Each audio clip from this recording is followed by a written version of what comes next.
नमस्ते। जय हिंद। कई साथी कह रहे हैं सर कई दिन से आपकी वीडियोस या लाइव आप नहीं आ रहे हैं, ना ही आपकी कोई वीडियो दिख रही। तो मैं सभी साथियों से कहना चाहता हूं कि लाइव आने के लिए और लाइव आकर के या वीडियो बना करके डाल देने से अगर न्याय मिलता तो हम रोज़ लाइव आते और रोज़ वीडियो बना करके डाल देते। जैसा मैंने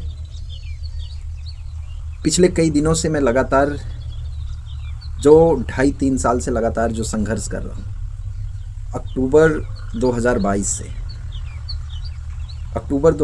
से लेकर के आज अप्रैल 2025 हो गया।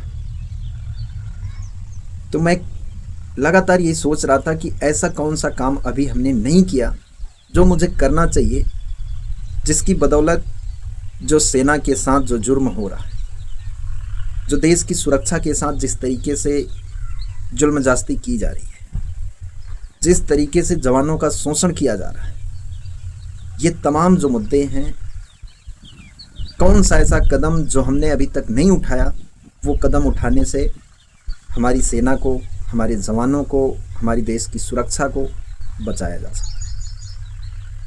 कैसे न्याय मिल सकता है? हमने हमारे यहाँ की जो सांसद महोदया थी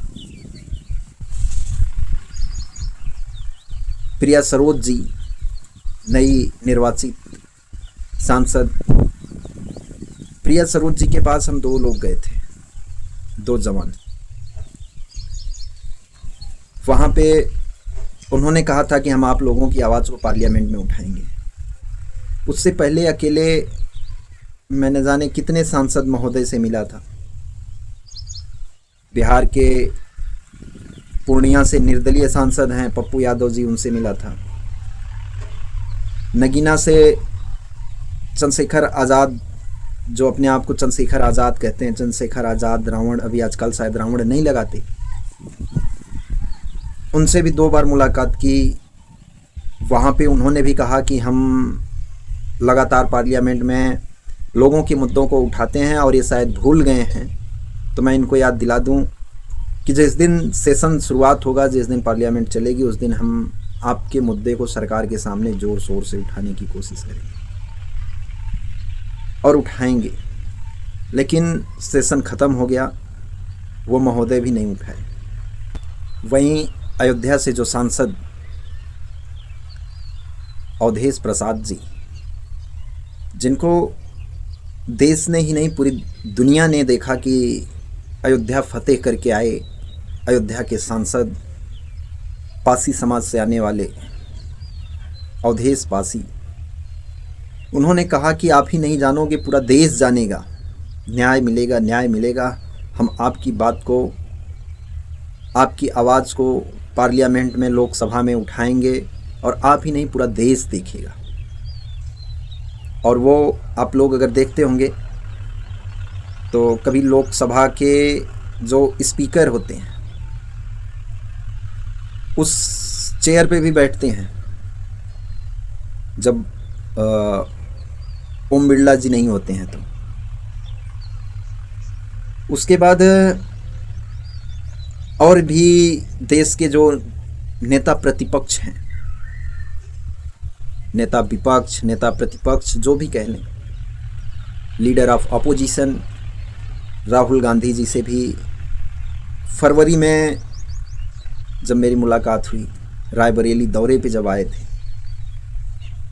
तो उन्होंने भी कहा कि ठीक है, मैं रक्षा मंत्री को लेटर लिख रहा हूँ और मैं इस आवाज़ को बिल्कुल पार्लियामेंट में उठाया जा सकता है और उठाएंगे। तो ऐसे न जाने कि अनगिनत नेताओं के पास हमने इस आवाज़ को रखा, लोगों के पास जाकर के भारतीय सेना के जवानों के दर्द को रखा। अभी पलायन रोको नौकरी दो यात्रा में बिहार भी गया, वहाँ कन्हैया कुमार की रैली चल रही थी, यात्रा, उसमें भी जाकर के कन्हैया कुमार जी से भी इन बातों को कहा। तो उन्होंने भी कहा कि बिल्कुल ये गलत है, ऐसा नहीं होना चाहिए। और हमारे जवानों को सिर्फ एक ही चीज़ की चिंता होनी चाहिए कि देश की सुरक्षा को किस तरीके से किया जाए। इसके सिवाय उन्हें और भी किसी भी प्रकार की कोई भी चिंता नहीं होनी चाहिए। लेकिन हमारे देश के जो नेता हैं वो इसलिए नेता हैं कि उन्हें लाज शर्म किसी चीज़ की नहीं होती है। वो झूठ बोलने में महारत हासिल होती है। जो आज के दौर के नेता, ऐसा पहले नहीं हुआ करता था। अगर पहले ऐसा हुआ होता तो देश आज़ाद नहीं हुआ होता। कितने क्रांतिकारियों ने आज़ादी की लड़ाई लड़ी, न जाने कितने लोग फांसी के फंदे पे झूल गए अपने इस देश को आज़ाद कराने के लिए। वो नेता थे, एक्चुअल में वो नेता थे। बाद में भी नेता हुए, सामाजिक व्यवस्था को बनाने के लिए, सामाजिक सुधारों के लिए तमाम लड़ाइयाँ लड़े। बाद के भी बहुत सारे नेता हुए। लेकिन आज जो दौर चल रहा है, आज के दौर में सामाजिक लड़ाई को लड़ने वाला, न्याय हित के लिए लड़ने वाला कोई नेता नहीं है। सिर्फ अपनी कुर्सी के लिए, अपने बच्चों के लिए, अपने बच्चों के भविष्य के लिए, अपने भविष्य के लिए, इसी प्रकार के आज देश में नेता रह गए। तो इन्हीं सब चीज़ों को लेकर के कि हमने क्या नहीं किया जो मुझे आगे और करना चाहिए, इन्हीं सब बारे में लगातार मैं मंथन कर रहा हूँ। और कुछ ऐसे साथी, हमारे ही ऐसे साथी हैं जो एक कहावत कही गई है कि ना खेलेंगे ना खिलाएंगे, खेल को ही मिटाएंगे। ऐसा हमारे ही कुछ साथियों ने किया, जो लगातार आप लोगों को पता होगा, और नहीं पता होगा तो आगे हम इसके बारे में बताएंगे।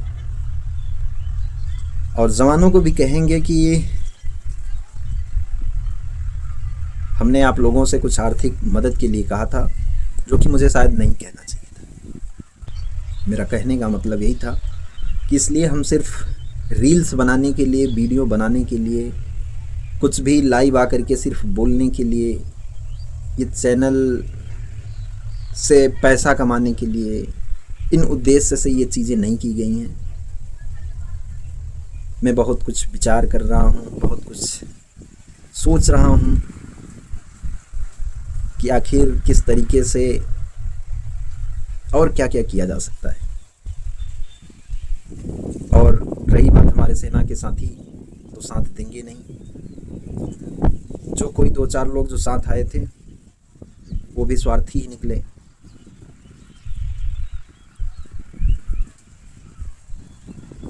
तो सभी को धन्यवाद, सभी को जय हिंद। कोशिश करेंगे, जैसा होगा आप लोगों को आगे बताया जाएगा।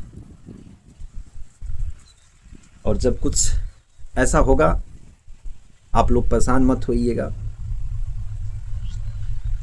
मैं जितने भी साथी लोग जुड़े हैं उन सभी लोगों को धन्यवाद देता हूं कि कम से कम आप लोगों ने जुड़ करके इस आवाज़ को और मजबूती से उठाया कि कम से कम आज करीब 70,000 लोग हमसे जुड़े। कुछ तो ऐसे हैं कि न चैनल को शेयर करने में, इस वीडियो को लोगों तक पहुंचाने में भी हालत ख़राब होती है, और सब्सक्राइब की बटन दबाना तो बहुत दूर की बात है। तो खैर कोई बात नहीं, यही सब चीज़ें सोच करके आदमी के हौसले टूटते हैं। लेकिन फिर भी हमें काफ़ी अच्छा रिस्पॉन्स मिला, काफ़ी अच्छा लोगों ने सहयोग और सपोर्ट किया कि 2, 2.5, 3 महीने के अंदर करीब 70,000 लोग जुड़े। और जिनको एक तरीके से घमंड हुआ चैनल का, वो लोग भी पीछे छूट गए। तो इसलिए सभी साथियों को जय हिंद। सभी से यही निवेदन है कि आप लोग परेशान मत होइएगा। हम कोशिश करते रहते हैं लगातार,